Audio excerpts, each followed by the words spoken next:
Hey y'all, this is Mandy and this is my week 27 Mounjaro update. This week was my 19th 7.5 milligram shot. I also had weight loss surgery, had the gastric sleeve in 2020, and had some regain. I'm not sure how long the time frame was after weight loss surgery that I had the regain, but it was during the time that I was officially full-blown menopause. It was soon after my tummy tuck when I wasn't really able to get up and move around a lot and was just eating stuff that I shouldn't have been eating, especially since I wasn't able to get up and move around much, to kind of, I know they say you can't out exercise a bad diet, and that is true in the overall scheme of things. But when you're up moving around, you are essentially burning calories. So that's a whole another video, I guess. Okay, I have been trying to. My hair looks so lopsided. Squirrel. I'm that person. I usually try to have notes. If not, all over the place. Sometimes I'm all over the place even with notes. So without notes, it's a hot mess at times. But I don't have notes today. Running a little short on time. That's not an excuse because I know everybody's got their stuff. Everybody's got stuff to do and stuff going on. But I'm going to freestyle it today, and I'm going to do my best to make this video to the point and not, the length of time that it would take somebody to sit down and watch a box office hit film or something, like I'm some kind of superstar over here and everybody's got time to sit down and listen to me. But honestly, I couldn't really think of anything to talk about today. I've been struggling with what to talk about. But then I thought about how we've been traveling. Sorry about the noise of the trucks if you've not heard me mention it before. I just live in a noisy place. I don't live directly beside the road, but I live close enough to it that where you're going to hear the big trucks, the coal trucks, and that's just part of life over here in the coal fields of West Virginia. But we've been traveling back and forth to Tennessee to our RV a lot past 2 months, give or take. And I usually look at that as, a time, well, we're on a road trip. I can, not that I ever feel guilty about eating certain things, but excuse me, I do have certain things when we are traveling that I don't typically have, and it's not because I don't allow myself to have them. A lot of times it's just because those things are not within reach. I live, like I said, in the coal fields of West Virginia. Now in other areas, that is considered the coal fields of West Virginia, there's restaurants, more restaurants than there is where I'm at. It takes me 20 minutes one way to go get a Wendy's cheeseburger and french fries. Is that ain't even 99 cents now. It's what, $1.25. Heck, it might even raise since then. But is that worth a 40-minute drive to me? No, ma'am. It is certainly not. I think Wendy's has the best fast food french fries. I love their little sea salt packets. Are those worth the 40-minute drive for me? No, ma'am. I'm going to toss me some stuff in the air fryer before I do all that. So one thing that I do enjoy having when we go on those road trips is a Dairy Queen ice cream cone. And I am totally obsessed, and I know that sounds so cliche to say, kind of weird for me to say because that's not something I usually say, but anyway, I am loving that confetti dip that they have, and I find myself looking forward to it. And that's not food noise because it's not I'm not constantly thinking about it, you know what I mean? It's okay to want certain foods, and it's okay to look forward to enjoying certain foods. And it's okay to occasionally enjoy them, to actually enjoy them. Food is not the enemy. And I hear people constantly saying now that there's no such thing as a good food and a bad food. I kind of disagree with that. I do think that there are good foods and bad foods, good choices and bad choices of foods when it comes to, what's your goals, and certainly nutritional value. But I don't think that there should be any guilt around occasionally enjoying a bad food, so to speak. And I say that with air quotes, just for the people who think that, there's not a bad food. But anyway, like, for example, if I'm lactose intolerant, which I am, that ice cream cone is not a good food for me. That's a bad food. It's a bad idea for me to have that, but I do it anyway, which leads me to what I'm going to talk about today. Again, I've never felt guilty for stopping and having that ice cream cone. I would just take some Lactaid or just deal with the slight bellyache, which the Tums that I've showed you guys quite a bit, the little chewy Tums with gas relief, strangely helps with the uncomfortable feeling that I get when I have an ice cream cone. Now, it's not something that I would do all the time or even recommend that you do all the time. If things like the ice cream cone is going to set off a disruption in your stomach, in your digestion, and just make you feel blah. But if I didn't have those little chewy Tums on hand, I probably wouldn't stop and get the ice cream cone. The last time that we stopped, which was 2 weeks ago, I think it was, I forgot to chew the Tums. And just so happened, they gave me a small cone instead of a little kitty cone. And I don't know if the girl just did it by mistake or if she's so used to seeing us come in and out, and she's just like, these are my peeps. We've been talking every weekend for the past 2 months, and I'm just going to give her a little bit more. And I don't know if she thought she was doing me a favor or what, but it's not her fault that I ate the whole thing, regardless of, the difference in the amount of ice cream. It's definitely not her fault that I forgot to take the Tums before I started eating it. And y'all, it gave me the awfulest belly. I just felt miserable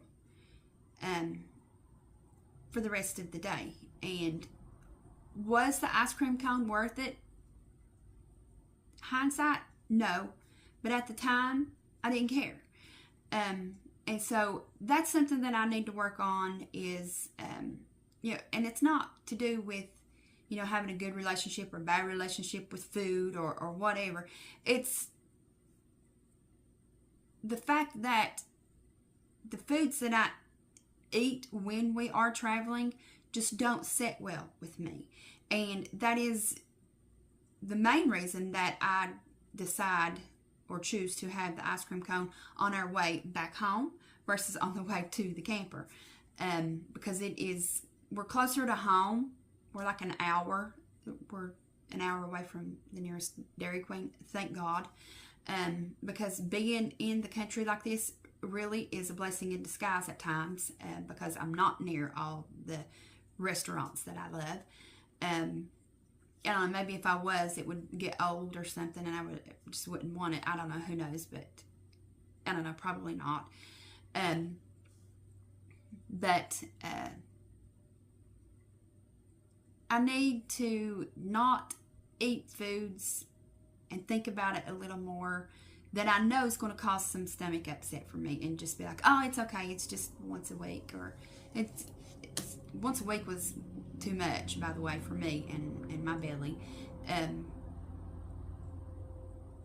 But think about what it's doing to my digestion more than saying, you know, I don't feel guilty when I eat any food, so I'm going to enjoy this. It's just when we're at the camper.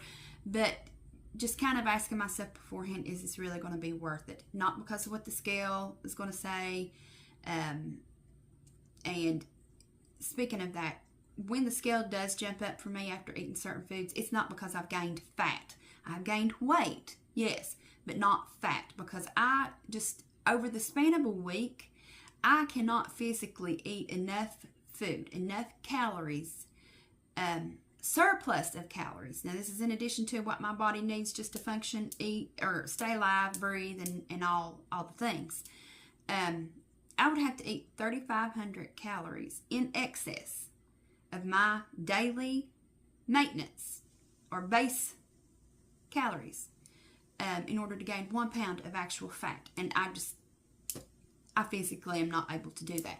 Now, the scale jumps because these are foods that set off inflammation for me. These are foods that cause me to be bloated. Like right now, I am puffy. I can feel it. I've been puffy for the last 2 or 3 weeks when I've checked in with you guys. And I noticed it after I said I was going to try to skip a week with my shot and see if that's how I was going to approach maintenance, was doing my injections every 2 weeks, or if I was going to jump back to the 5 milligrams. I'm definitely not going to skip, because the inflammation comes back quick and with a vengeance. So I'm not going to do that, because the shot definitely helps me with that inflammation. But I have a box of 7.5 that I'm not going to waste, so I'm just going to stick with where I'm at right now. I am in maintenance range, and I call it a range because nobody stays the exact same weight day in and day out every day. Our weight's going to fluctuate no matter who you are, what you're doing, what you eat, what you don't eat. It's just life. It's just our bodies and how things work. But as far as, you know, I don't want to call it restricting myself from having foods, but cutting out the foods because of how they make me feel after is something that I'm going to have to be more mindful of. Because I'm on this weight loss journey with the weight loss surgery, and now Mounjaro, and putting myself and paying for all this money out for this tummy tuck and things like that to feel better. And then here I am, it's like I'm a glutton for punishment, letting a freaking ice cream cone make me feel like crap, even if it is just time to time. I really just need to ask myself, is it really worth it? Right now I'm going to say no, but when I'm in the vehicle with my husband and my grandkids who are all sitting there eating ice cream cones, and I'm like side-eyeing them,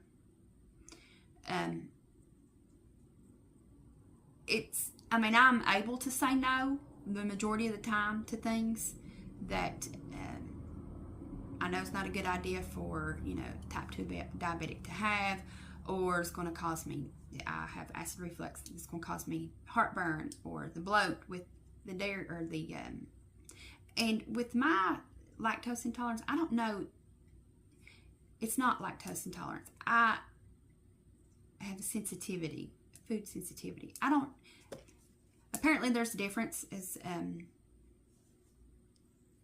what one of the doctors that I went to, I can't even think of his specialty now, told me I have a sensitivity to it, that I'm not actually lactose intolerant, because I can eat cheese, a small amount of cheese, and be okay. I can eat yogurt and be okay. Greek yogurt is what I mostly eat, but I don't think I really feel any different after I eat just an ordinary yogurt. Now I'm thinking about it, I don't think yogurt really upsets my stomach or causes me that bloat. Not that I've paid attention to recently. But I can drink milk or eat ice cream, and I feel like I've just gluttoned at Thanksgiving dinner or something like that. It's not a good feeling.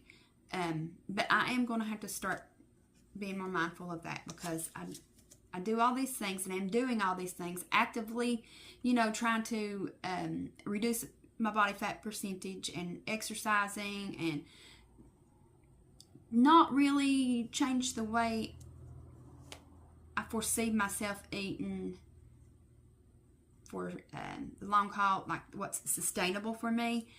I don't handle vegetables well. My stomach just feels yucky. But I've been eating what vegetables I can tolerate. More of those. Definitely focus some more on protein. So I'm doing all these things just to feel like crap for an ice cream cone. That's going to stop. We are going back to the camper this weekend, and it's a long weekend. It is Labor Day weekend coming up, and that's what, why I decided to talk about this today, because I was thinking, I'm not going to do that to myself this weekend. Sure looks wonky. But also, I have this tendency while we are at the RV to just buy snacks that everybody else enjoys eating, like all the chips, all the cakes and pastries and all the things, and I'm just like, I'll just have a protein shake and I'll be fine. And those do fill me up, and I can say no to a snack, to a bag of chips or something when I'm having a protein shake. But while I'm at the RV, something else that I allow myself to have or enjoy is it's just half of a little cheese, a big cheese Danish. I usually get the blueberry, that's my favorite, or just a bear claw. I'll have half of that with my morning coffee, my hot coffee, one day that we're there. Which again is not a big deal, but there's other things that I could swap for that's going to benefit me at the end of the day. Whereas that half of a bear claw is not benefiting me at all. It has absolutely no nutritional value. And if I would check my sugar, after, I don't have to tell you what that display is going to say. But there's other options that I can swap with that. That's going to serve me better nutritionally. Now, are those things still going to be, the things that I like having, are they still going to be up there with calorie content,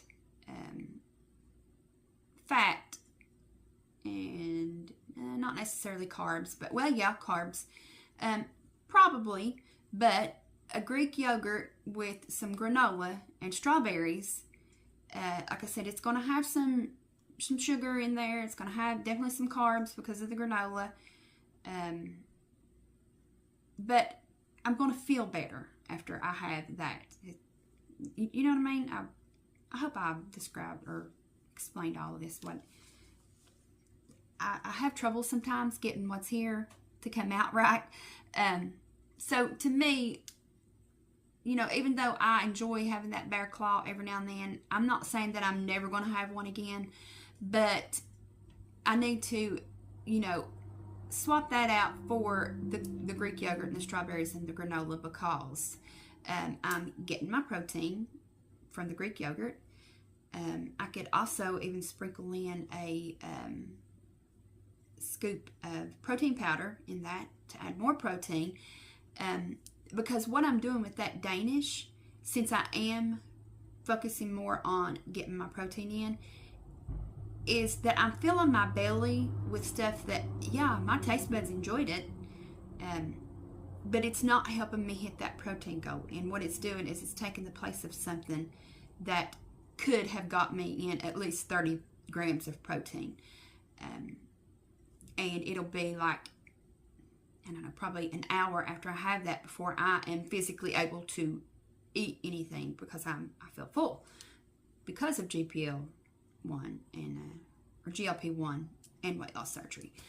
So those are the things I'm going to be more mindful about, especially while at the RV, because at home it's not really that much of a struggle for me because I don't keep the Danishes in the house. But when we stop at Weigel's and get some of the things that we pick up from there, because usually when we get within 10 or 15 minutes of our campers, when we stop and get our drinks for the next morning, and then we'll do a Walmart pickup the next day, or delivery. But I'd have it just grab one of those danishes. But they have, if you've ever been in a Weigels, you know, they have the section over where they have salads, they have yogurt, and they have, you know, things like banana pudding and cheesecake and stuff like that. But I don't have a problem passing those things up. If you show me like a cup of banana pudding and a piece of cheesecake and the yogurt with fruit and granola, I'd rather have the Greek yogurt with the fruit. I like that. So the bear claw was just nothing but a habit that I just wasn't even thinking, you know what I mean? I just thought that, you know, oh, I'm out of town, so let me just have this. Now, the bear claw didn't even put me over, you know, or out of a deficit for the day on calories. But like I said, it just, you know, the Greek yogurt with the fruit and the granola will serve me better to reach my goals. So that's something to think about if you're like me and you've just been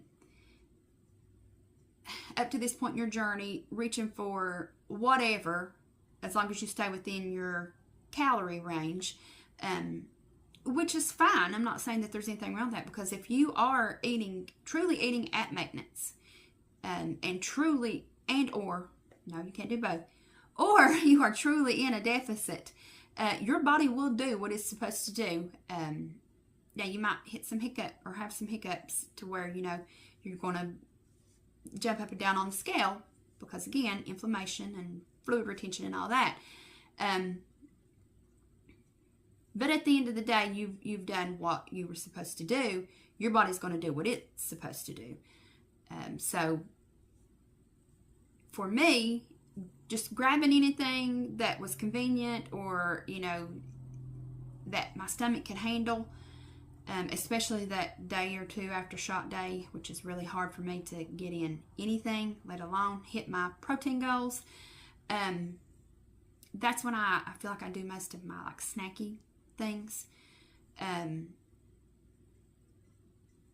But also for me to be able to get in my target protein grams or grams of protein, it's going to be stuff that's processed. So it's like pick a struggle. You know, I can't sit down and eat, you know, 60 to 90 grams of protein with chicken or steak or shrimp. I physically cannot do it. So yeah, I'm going to reach for a protein bar. I'm going to have a protein shake. I'm going to, you know, put a scoop of protein in this and that, and that's just how it's going to be. I mean, this is the only way I'm going to reach those goals, or that number. But with me, you know, just reaching for anything and everything, as long as I'm staying in my deficit or eating at maintenance, that's what I plan to change. And I've actually kind of slowly easing back into that, because you don't want to just all of a sudden make, you know, big changes with your foods. And if you're trying to add calories, don't do it all at once, because your digestion is not going to love you, especially if you are on a GLP-1, because your digestion is already kind of cranky. So don't upset her even more. Just gradually increase your calories if that's something that you are trying to do or need to do. But for me, it's been the past, I think, 2 days. I've added an evening snack that I don't usually have, or added to my evening snack things that I don't usually have. I've had some cream cheese, which if I eat too much cream cheese, that is something that I've noticed does give me a stomach ache. But as long as I stay, you know, within like a serving once a day, it doesn't seem to aggravate my stomach and give me any bloating. But instead of having like just pretzels and the cream cheese. I've been having some cream cheese with a few crackers, pepperoni, something else, banana peppers, and cucumber. So just adding, like, I know the pepperoni is processed, but it does have protein in it. And then the cucumber, which, is just, when I want something crunchy, cucumber is great to have with that. And I'll even dip it in some ranch, which is a non-negotiable for me. I will not, through this whole journey, I've said from the beginning, there's somebody, or everybody has to have something that they can keep in their diet that they enjoy, or else you'll lose your mind. Mine has been ranch and coffee. Now, a little bit after weight loss surgery, I'm going to say, first 2 months after weight loss surgery, coffee was a hard thing for me. It might have even been 3 months. It did not sit well on my stomach. It made me nauseous.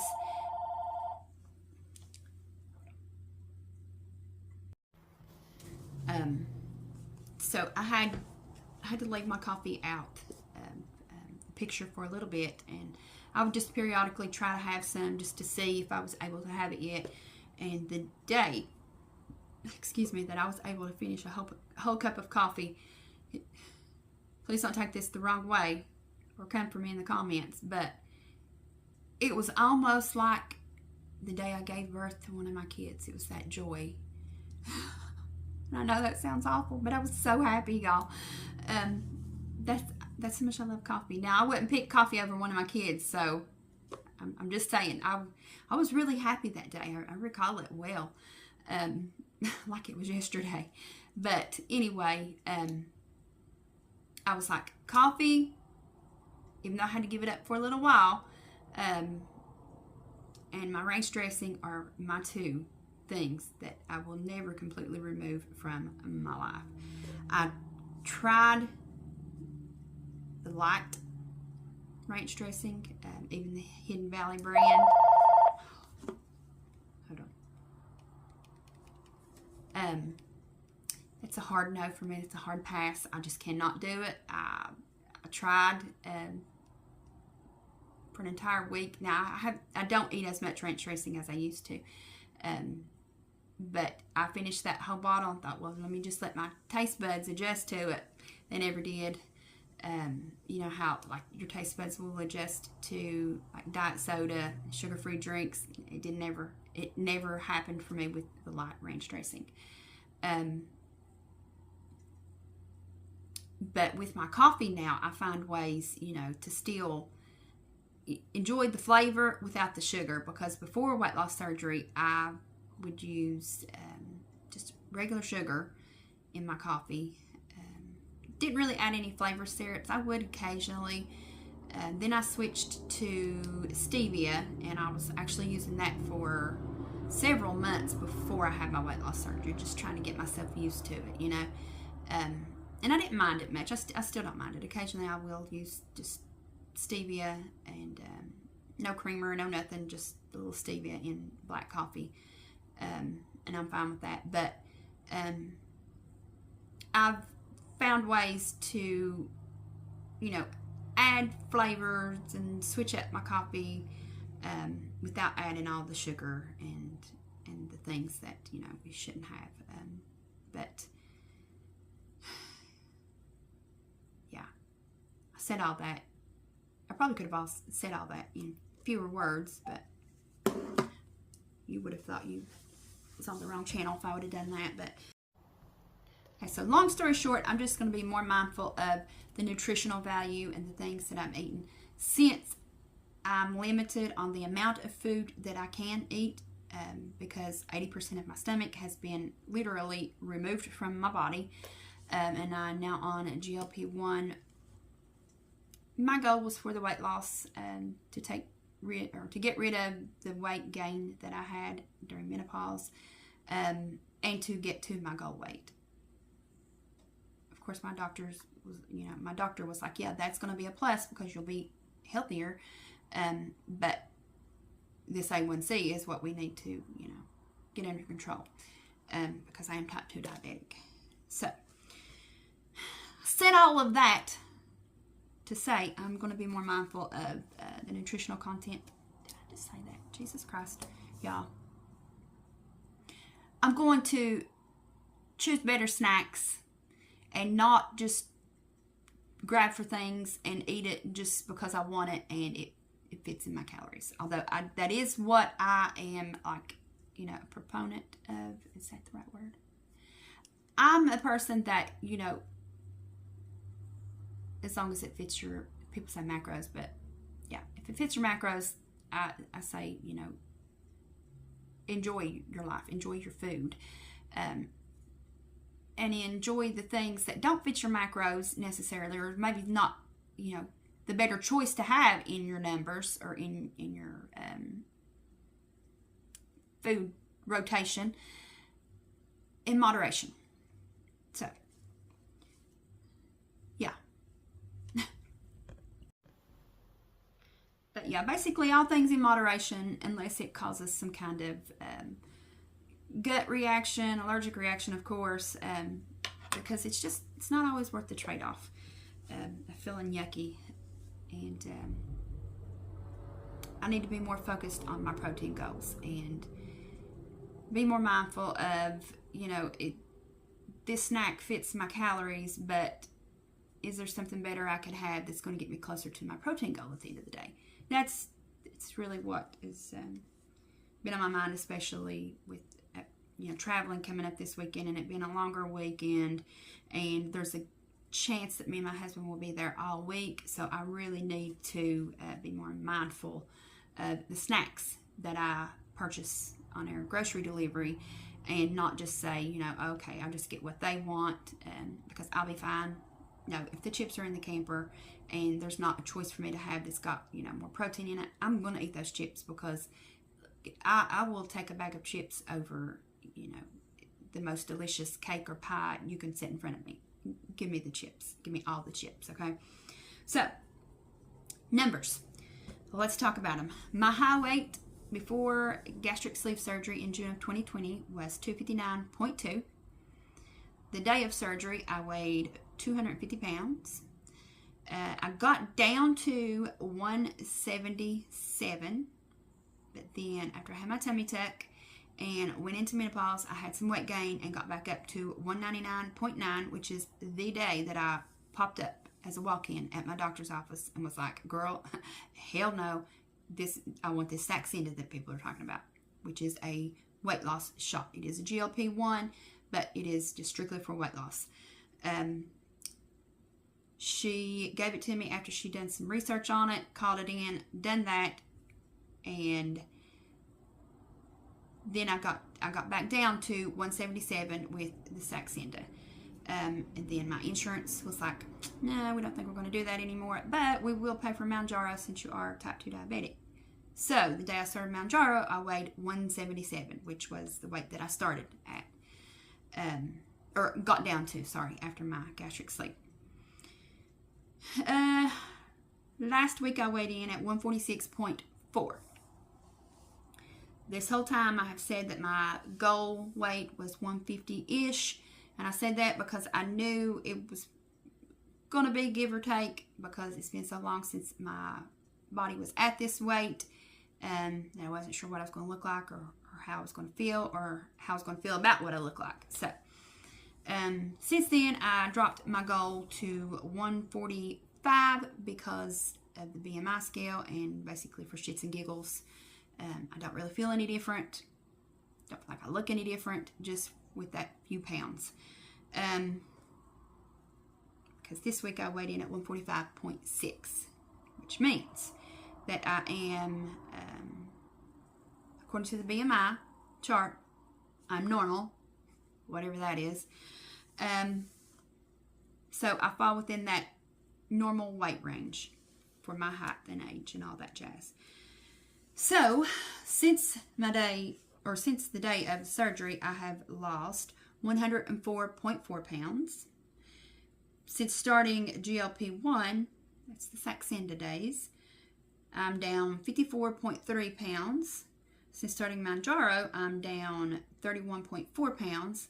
And from last week, I'm down 0.8. And as a total overall, if I had a drum, I'd roll it for you. I'm down 113.6 pounds. And it's still, even though I know that I've lost the weight and I see what the scale says every day, it's like it hasn't set in yet that I'm actually in that normal range again. I was expecting this big fireworks show to go off, you know, in my head and just in my emotions and all that. But no, I didn't experience that. And I don't know if my will, and it's just like a delayed reaction. I don't know. Anybody else? Just not, like it didn't excite you as much as you thought it was going to. I don't know. And it's not that I'm grateful for the things that I've been able to, you know, do to help me get to this goal weight. I'm very grateful for the gastric sleeve and that I've been able to get my hands on the Mounjaro. But I don't know. I thought that I was going to feel different after my tummy tuck, and it wasn't there. I don't know. Maybe it's because I know that I'm not. Oh, there's a bee in here. I hear it. I'm not. Let's see. I've not reached my aesthetic goals yet. I don't know. Allergies are flaring up and I feel it in my ear. But I don't know. Maybe that's it. Maybe it's because I know I'm not finished. I don't know. But I still think that I should not be grateful, because I am grateful. That's not the words I'm looking for. I should learn, and I think I said this before, learn to celebrate the success along the way, and the changes in my health and my body along the way, and be more excited. Celebrate them, yeah. Every step towards the goal. And because, you know, even little progress is still progress, right? So I don't know. I just tend to focus on, I'm a person that's like, well, I'm my biggest critic, and many of us are, and that's something that I should work on, I know. Just learn to love the journey a little more and celebrate, you know, those little things along the way. Yeah, I'll work on that. And okay, so I'm going to wrap this portion of the video up by saying thank you for watching. If you've not subscribed, I'd appreciate if you go ahead and do that. It really helps my channel out. Also, if you give this video a thumbs up, stick around if you like this sort of thing. If you like things with RVing, travel, shopping, grocery hauls. I do all sorts of things. So go ahead and subscribe so you don't miss anything. And now you will see what I ate this week. And then probably what I will be posting next is some videos at the RV and the progress we've made with the construction things that we're doing there. Hope everybody's well. Bye, guys.